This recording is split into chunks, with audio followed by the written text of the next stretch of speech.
Welcome to the Downtime from WTWH Media with your hosts, Sarah Wynn and Sherry Kasperzak, bringing you everything you need to know from the week in manufacturing.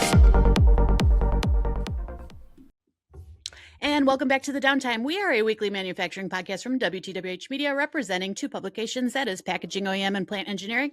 I'm Sarah Wynn, one half of your co-hosting tag team and senior editor for Packaging OEM. Let me tag in my partner in crime, Sherry Kasperzak. I am the executive editor for the automation brand here at WTWH Media. And if you don't know, that's Plant Engineering, Control Engineering, and Consulting Specifying Engineer, welcoming you back for another episode of the Downtime. We're so glad you're here. Welcome in. We have an interview with GS1 US's Andrew Morehead Jr. We talk about 2D barcode Sunrise 2027. That is coming up. But in the meantime, Sherry, I'm throwing it back with the Cavs I classic. love the Cavs hat. I'm loving it. We made a big splash. We made a big splash in the trade deadline. I wasn't so into it. Now I'm into it. Go Cavs. Go Cavs. We love it. We love to see it. Yeah, we're both rocking the black today. I don't know what's going on. It's just a vibe, right? It's every day in my house. If I'm not wearing a Stone Cold Steve Austin shirt, probably wearing black. Nice. I can approve that. It's timeless. It's classic. We like that. Yes, in addition to all of the many Ohio State pieces I have, including this beautiful jacket behind me. Beautiful jacket. We love it. Nice. We love it. All right. What do we say we dive right into some headlines? Headlines. Yeah, I'll get us crack-lacking. A few recent acquisitions in the packaging industry. I mentioned Coesia's agreement with the Rotzinger Group last week. That story's up on Packaging OEM's website. This week, Orbis announced that it is expanding its thermoforming capabilities. That has acquired Michigan-based Robinson Industries. Robinson, I'll let that slide. That is Michigan-based. You can read about that deal on Packaging OEM's website. Also, I have another story about Bleakin's agent, just released this week at Manifest, for supply chain digitization that uses Bluetooth tracking. I spoke with Bleakin's CEO, Simon Ford, about the launch. He shares about how it uses existing devices in the field and how using that technology that already exists is like a superpower for organizations to augment and collect data, enabling workers to work on higher priority tasks. That's available on Automated Warehouse website and packagingoem.com. We love to see it. Thank you so much, Sarah. And that actually kind of leads me to our story of the week over at Plant Engineering. We're all about robotics this week. We have a piece about industrial robot technology that you're not going to want to miss. This piece comes from Dan Furrow, the Senior Vice President of Global Accounts and International Markets at Wesco. And he delves into the flexibility and safety that industrial robots offer, particularly how robotics can help create a broader safety net for less obvious risks and concerns. So you're going to want to go check out what those risks are at plantengineering.com. Oh, very nice. Very nice. We love robots here. Got some robots content coming to Packaging OEM too. Yes, ma'am. Love it. Love a good little robot GIF too. By the way, absolutely, it's the GIF that keeps on giving. You see what I mean? Yes, I love it. We will transition over to our interview segment. A few weeks ago, we spoke with Bosch Rexroth's Krupa Ravichandran. He talked about material handling, and he also tied in 2D barcodes. Perfect timing, Krupa. Thank you. This week, I dive into the benefits of 2D barcodes with Andrew Morehead Jr., Director of Global Standards at GS1 US. Andrew and I discussed Sunrise 2027, which is the industry's date to transition to 2D barcodes at point of sale systems, target date. We discussed the benefits of these intelligent 2D barcodes, including how they hold significantly more data than 1D barcodes, and what OEMs need to know. Fun fact, the first barcode ever scanned was scanned in Ohio. You keep reminding me, and I love that fun fact. Fun fact. So let's hear it from Andrew. Take it away. All right, welcome back to another episode of The Downtime. Sarah Wynn here with Andrew Morehead from GS1 US. Andrew, welcome to the show. Thank you, Sarah. Happy to be here. Such a pleasure. We were bonding about sports before we got on this. Want to just tell us a little bit about yourself and maybe your favorite football team? Yeah, so I am originally from the South. I currently live in New York for about 8+ years now. I grew up in New Orleans, so my favorite football team is definitely going to be the Saints. And I also went to Texas A&M, so I am a Aggies fan when it comes to college football. Although I'm probably the worst Aggie if you think about it, because I haven't seen enough games to really call myself an Aggie fan, but that's just how it goes. Sometimes you get busy. But originally from the South, I've lived in lots of places in this country, and I've got a very eclectic background, but we'll say coming from the healthcare space, working with barcodes and identification, and then now with GS1 US, working completely in identification and barcodes on a whole nother scale. Yes, and we could talk college football all day, and we are recording this before the college football playoffs. So if our teams end up facing each other, may the best team win. Yes. But we are here today to talk all things barcodes and Sunrise 2027. Yes, Sunrise 2027 is a hot topic. Yes, where should we even start? It's a pivotal milestone. So let's kind of just jump in and talk about what it is. So Sunrise 2027 is a global initiative, but Sunrise is the domestic US version of it. And what that means is that basically 2D barcodes are getting ready to be accepted at point of sale retail. So the same way you see those lines and spaces, the typical 1D barcodes getting scanned, now there's a global initiative to basically scan 2D barcodes and do the same thing. But the caveat is this barcode does so much more and holds a lot more data. And it's a pivotal milestone, I would say, for multiple reasons, but I'm going to point out, I think, two of them that make the most sense here is that people want more data. Marketing want more ways to market, and regulations are just increasing. And so with a 2D barcode, you're able to put all of this additional data into it to be able to do these things. And the other thing I'm going to point out is that, excuse me, it's the most recent barcode that's gotten a almost global support around it or a global push. So the last time we saw something like this was when the 1D barcode was created, the UPC basically. So you've got everybody that's on board with utilizing this new data carrier that stays smaller than a 1D barcode and holds all this additional data and gives you this online experience. And so with everybody wanting these things and having that global push behind it, 1D barcodes just can't keep up. So it's something that's hasn't been seen in 50 plus years because the 1D barcode is the bread and butter of industry for 50 plus years. Everybody's been scanning that. It revolutionized the checkout because there once upon a time was a time when people were having to manually calculate, tally up all the products. And you know how long that would take today? I think the line at the grocery store would be crazy long. Oh yeah. And with the instant gratification of technology today, people's patience levels would not handle Myself included. it. I'll add that we do have a story on 2D barcodes on Packaging OEM's website. And the 1D barcode, I believe it's about 12 digits it can hold. 2D barcodes can hold thousands of characters. And they really resemble QR codes, I would say. Is that correct, Andrew? Yeah, so there's the typical 2D barcode that we see out in the landscape, we'll say, is the QR code. You know, a lot of people got used to it during COVID. You scan it, you get a menu, you order your food, you don't touch anybody, you know, social distancing, all that good stuff.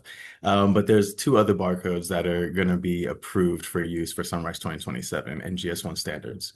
So one of them is a GS1 data matrix, which I just like to call a glorified 1D barcode, only because it doesn't give you an online experience. It just holds infinite amount more data in a smaller footprint.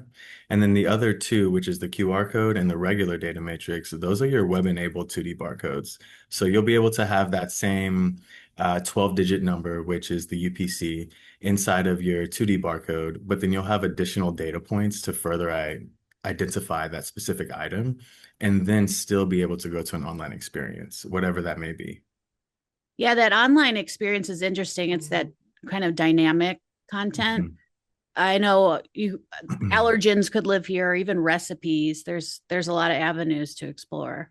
Yeah, there's actually a bunch of use cases. I'll bring up one which is really cool. There's this thing about allergens you just brought up, right? And there's visually impaired people who, when they go into grocery stores, they can't exactly read what's in the ingredients and if they're allergic to it or not. So there's a 2D barcode that's utilizing GS1 standards that's called an accessibility barcode. And when you scan it, for people that are visually impaired, it'll speak out the ingredients to you so you know that you're grabbing the right product. But then it goes even further to even help them like cook their first meal, which was crazy to watch as a video. It's actually really cool and kind of like a tearjerker at the same time, but Yeah, the barcodes have so much capabilities. Well, I think I'm going to have to see this video. But let's kind of dive into the adoption implementation of 2D barcodes. So, um, what are the opportunities that are emerging from this increased data capacity? We mentioned allergens. Anything else that you might want to touch on? So with having this increased data capacity, you're able to basically unlock a bunch of different use cases, some of them being heavily with recalls. You can have a more precise recall because you know exactly which items were on that batch that need to be taken out of your supply chain or inventory, even the grocery store, rather than having to get rid of the entire truck or just the entire product that was made in a time frame, right? So having that batch lot data inside of a 2D barcode readily available allows you to attack that better. But on top of that, with your inventory management and having your expiration date inside of a 2D barcode, you can keep products from even leaving the store that have expired, right? Or if you really want to get rid of them, you can even discount them before they expire, so that you're kind of managing your inventory a lot better. So there's I mean, I can go on and on about the different use cases, but those are some of the like prominent ones that we're really seeing a lot of brands and manufacturers link onto. Okay. And then before I pivot, my audience is packaging machine builders, OEMs. Before we pivot to that, how are manufacturers that you're interacting with preparing for this shift, Sunrise 2027? And is there a specific date that they need to transition to 2D barcodes by? So I'll start by answering the second one. There is no sunset date for 1D barcodes, meaning you can still utilize 1D barcodes if that works with your business model. So manufacturers, there's not a deadline for you to have this on your packaging. The first question, what's happening with a lot of brands and manufacturers is they're kind of taking it slow if they have a large scale kind of business. And if you're a small to medium-sized enterprise, you're able to kind of have more control over how your products are getting barcoded and the packaging life cycle rather than those larger enterprises. So to back it up and make it more simplified, right? A lot of them are looking at all the resources that GS1 has, working with GS1 solution providers and all of that great stuff. And then they're starting to pilot. What they're doing is they're picking a number of products, some usually just one product, figuring out what use cases they're trying to unlock. Typically, they're just trying to get that G10 inside of the 2D barcode so it goes beat that checkout. But a lot of regulations, depending on the industry you're in, require you to have that extra data.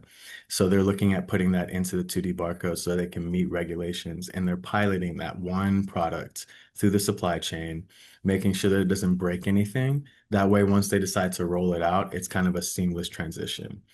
The one thing I will say is that they are maintaining having both barcodes on package. So you'll have a 1D alongside a 2D barcode just for anybody within the supply chain who may not have updated their scanners to be able to consume the data on the 2D barcode. That's very helpful to know. Yes, I'm glad Yeah. we addressed that. So then, in terms of the physical package itself, um, and the packaging process, how are you seeing machine builders adapting equipment to handle 2D barcode printing and reliable scanning? So a lot of machine builders, which I think I kind of use this term, we call them solution providers because, you know, it could be somebody that's printing the barcode itself, somebody that's making the packaging, may it be sustainable, may it be flimsy or solid. What they're doing is they're increasing the print technologies to be able to apply those barcodes at the same speeds that they're doing on the manufacturing line while maintaining the quality. So you don't want to print these barcodes too fast to where they don't scan because that's still a thing today with 1D barcodes.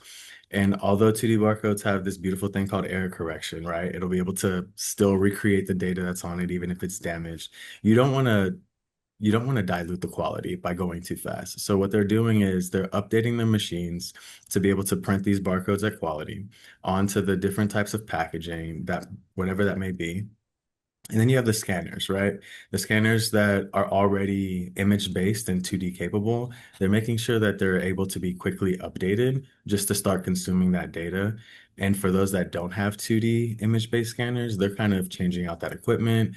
So when they do scan the barcodes, they can still get the data and still work with it the same way that they're working within the supply chain. Okay, thank you. And in terms of the data, if I'm a manufacturer, do I own that data? Who or who exactly gets all that barcode data?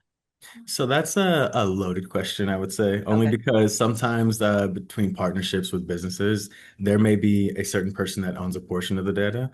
And then for the brands and manufacturers, they are in control of a lot of the data. Specifically with 2D barcodes, if you're a brand owner and you're using the standard that's GS1 Digital Link, which is basically your domain name, your website with the product data inside of it, you are in control of all of that, right? Where it goes, who scans it, what they end up seeing when they scan it. Now, the data along the supply chain, when it's scanned and within those proprietary systems, let's say a retailer themselves is not openly sharing when they scan that 2D barcode, that's not something that would be easily accessible to the brand. They may have to work with the retailer to get that data. Let's say this 2D barcode was scanned at this time in the store for checkout.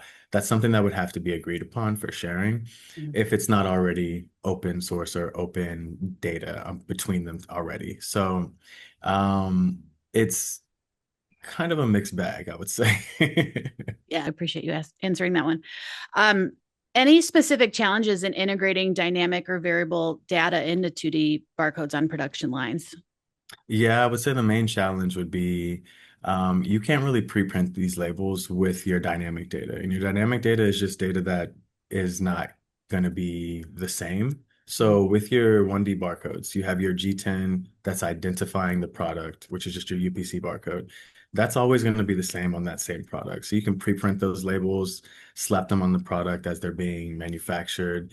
But when it comes down to you needing to put the expiration date or the batch lot, you can't pre-print those dates because you haven't actually created the product. And then the accuracy of the expiration date would just be null and void at that point because you printed the date earlier than the actual product. So you wouldn't actually be able to tell when the product expired. So those are some of the challenges that a lot of brands are kind of working through. And there's many different ways to do that because you don't have to always have the data directly in the barcode. You can link to that additional information online. And that's just another magic wand of the 2D barcode at this point. Magic wand. I love it. And the importance of smartphones too in all of this. Really Yeah, essential. very essential because, of course, the consumer engagement is truly what's going to be driving a lot of this. So you can utilize your smartphones within the supply chain. You know, it's going to become a scanner at some point in the future just because technology advances that fast. But when it comes down to post sale or even prior to making the sale, consumers are scanning these products to know what's in them. They want to know if it aligns with their lifestyle, their morals, however that goes for them. They want to scan these barcodes either before they purchase or even after to know what they're going to do with the product, how to even put the product together. Let's say it's a shelf or some type of cabinet, or even again, those allergens, how to recycle the product. So the consumer engagement is very important with this 2D barcode for a lot of brands because it gives them a different avenue to communicate with their customers. Yeah, we didn't even go down that avenue about sustainable packaging or eco-friendly packaging and how 2D barcodes can help bridge that. That's an interesting angle too. Yeah, there's a lot of interesting new use cases and technologies that are being created just to help with that green initiative. It's actually a beautiful thing to see, I would say. Yeah, beautiful thing to see. We talked about some of the bigger manufacturers. Let's talk smaller. How do they get started with 2D barcodes and what does the investment look like? So investment wise, for those smaller companies, I can't really say I can put a dollar amount on it, but when it comes down to them, they have more control over again, that printing process. So what they would do is they would pick their products. They probably already have a 2D barcode on them because they're smaller. They want to really get their name out there and connect those consumers without the GS1 standards aspect into it. So it's really just putting the barcodes in the proper standardized format and putting them next to each other. And again, that's just them looking at their packaging design and the packaging, I want to say, uh, what is it called? The time frame that they change the packaging. Because with the smaller manufacturers, they can change them more often, right? It's like, okay, I want to add this little thing to it, rather than with the larger ones, they have to wait maybe 6 months down the road. So with those smaller manufacturers, it's a lot easier for them to just put the 2D barcode on the package with the identification data in it, and then start to get that real-time data and feedback, as well as the product still going beep at checkout. Thank you. And do you envision most manufacturers having the 1D and the 2D barcode to kind of kick everything off?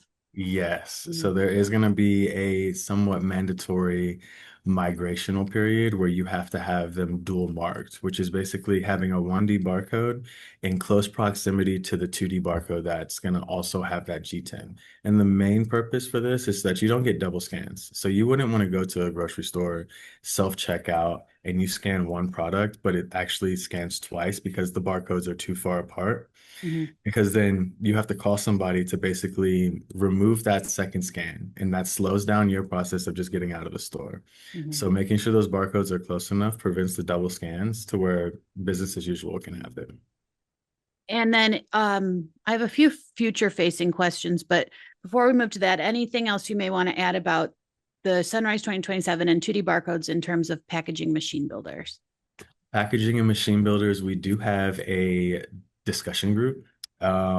If you go to gs1us.org/smarter, I think that's the proper link running out of my mind. You'll be able to join that discussion group and kind of learn about the things that other manufacturers and machine builders have already done. So you don't have to make those same mistakes, or even just stand on their shoulders and get moving a little bit faster. That's the main Definitely. little thing I'll add. We will have that link in this story, by the way. So if the link Okay. to the group, If I messed it up. we'll Okay. don't worry, we'll have the link. So beyond Sunrise 2027, are there any other innovations or technologies that are complementing 2D barcodes in packaging? Yes. So there are many different ways that you can link to different data and additional information about the product. So we mentioned sustainability. There's this thing called Digital Product Passport, which is pretty much the post life cycle of a product and how you need to maintain and handle it. If I give an example, think about electronics. Let's say you're done with an electronic, you sell it. The way that it can get utilized again is because of this 2D barcode having that same identification data in it from when it was originally purchased. And then another use case of advanced technology that's being, I guess, mingled with 2D barcodes is RFID technology. So with 2D barcodes, you typically need to have a scanner that's image-based to, line of sight to see the barcode. But with RFID, you don't need that. You have a tag on the product, you have a reader nearby, and once it's within that certain area of vicinity of that reader, it transmits the data that's identifying the thing. May that be a product, may that be a palette of products, and you can get multiple scans at once. So they kind of complement each other because your 2D barcode is going to be looking at your unit level. You can put those barcodes directly onto the individual product, whereas your RFID can be on that same label, but also on a palette to where you can scan every single product all at once. And so there's other technologies, but those are the two emerging ones that are, I think, the best to kind of like talk about because they're heavily being used and adopted today. Thank you, Andrew. And you can always come back anytime you want. We could do barcodes and RFID. That's a whole Yes. other combo we could have.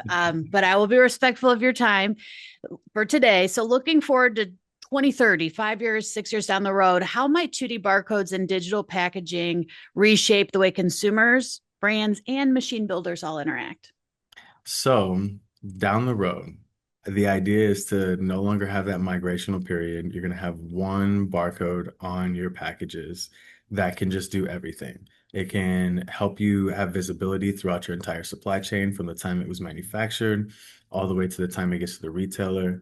You can have all of the scan data around that 2D barcode. So you get a full picture of each time that barcode was scanned, including post-purchase. So that one barcode is going to be doing so much, but it's also going to be opening up the world of online to your product packaging. It's basically the gateway that's starting it all. So it's the future that's already here today that people are trying to jump on the train for, so they can just be ready for that point in time. All right. Well, we will stay tuned and Sunrise 2027 fast approaching. So, Andrew, I appreciate your time. Thank you for joining me on the downtime. I'll leave the floor to you if there's anything else you may want to add. No, thank you for having me, Sarah. It was a pleasure to be here. And I can't wait to talk about RFID next time. Yes, so we'll have you back for sure. I had a great time, and we can always talk college football offline. So thank you, Andrew. Most definitely. Thank you. And thank you, Andrew, for joining us. I want to point out, too, we have a packaging OEM webinar with GS1 US exploring 2D barcodes for beverage packaging. You can check that out in our social media post and on Packaging OEM's website. We will share the link. Thanks so much, Sarah. And thanks to Andrew. Really great interview right there. So we are coming up on one of our game times, but why don't we just riff today? I am in the mood to just, let's freestyle it. Today, but I am also going to be at Pack Expo East. Make sure to check out Packaging OEM's LinkedIn, Sarah Wynn's LinkedIn. Variety of photos, videos expected. Haven't taken them yet, but I know they're coming. We know. And always on the trade show floor. We love getting those photos and videos. my goal is to get a picture with the Rocky statue. I love it. I think you can convince our boss Stephanie Neal to join you. Don't you think? I hope. We'll find out. We'll find out. Love it. I said I will pay for the lift myself. I really want this picture. I would love if Stephanie would take the picture with me. Stay tuned. Maybe next week we'll have it. Cool. That sounds awesome. Where else are you going to be heading this year, Sarah? Right now, working on my travel schedule. I mentioned Pack Expo East will be there next week. By the time this episode comes out, you can check out Packaging OEM's social media for all the photos and videos. We have some additional content coming once the event wraps as well. After that, focusing on Modex. Modex is in Atlanta, Georgia in April. I believe, Sherry, you will be joining me for that. That's tentative. I think I'm still waiting for my green light, but I'm hoping to be there. I love the ATL, and Modex sounds like a fun time. So I'm hoping I'll be joining you there, and we hope to see some of y'all who are listening and watching out there. So some of y'all listen to her. I got to get back to my Georgia roots there. Yes. The first time Sherry and I ever met, we were in Atlanta. Yeah. One of our favorite trips of last year. Absolutely. It was a fun time. Atlanta's a fun city. Yeah, I'm excited for Modex. Every other year, Modex or ProMat. It's hosted by MHI. We had a great time at ProMat last year in Chicago. It even happened on St. Patrick's Day. There was an Irish band. I am Irish, so I greatly appreciated that. Excited to go back to Atlanta because I think it'll be warmer than where I am now. I think that anywhere would be warmer than this winter has been. Atlanta, yeah. Even though I have a good friend who lives in Atlanta, as you know, and has said that it's been a very cold winter even for Atlanta. Ooh. So fingers crossed that it will have warmed up by then. But yeah, here's hoping. And, coming up is one of my favorite events of the year, the Robotics Summit. So that's going to be in May. Really looking forward to that one. So we'll probably have some more events that we can announce coming up, but it's getting to be that season, and I am excited. I'm excited for the trade show season, for travel, for going to new places. Yeah. I really love that. So I've been on the road. Your girl's been a road warrior. I was at Combi Packaging one week. I was at Rampack one week. I'm going to be at Pack Expo the following. And hope there's an event in Central Ohio I hope to attend too at the end of March. I'm going to stay closed-lipped on that just for now. Might be weather dependent, but a lot of exciting innovations happening. I do live in a great area to cover these topics and industries that, especially packaging, a lot of OEMs nearby. So really excited for this year. Hope to do more site visits. Hope to get more case study stories written up and OEM profiles for packagingoem.com. Absolutely. We love to see it. All right, Sarah, I think this brings us to the end of another episode of the Downtime. So thank you, as always, for co-hosting with me, and thank you for listening. Appreciate it. But Sherry, before we let them go, where can they find us? Oh, I love it. So if you're not following us on LinkedIn, what are you even doing with your life? Go find us at LinkedIn. You can also follow us on Instagram at the.downtime. You can find the podcast at SoundCloud, Spotify, and on YouTube. So please go show us some love on those platforms. You can also find all of our episodes with timestamps at packagingoem.com and at plantengineering.com. So that's where you can find us. Very nice. So that's all. Thank you for spending your downtime with the Downtime. I am Sarah Wynn with Sherry Kasperzak, and we'll catch you in the next episode. Bye.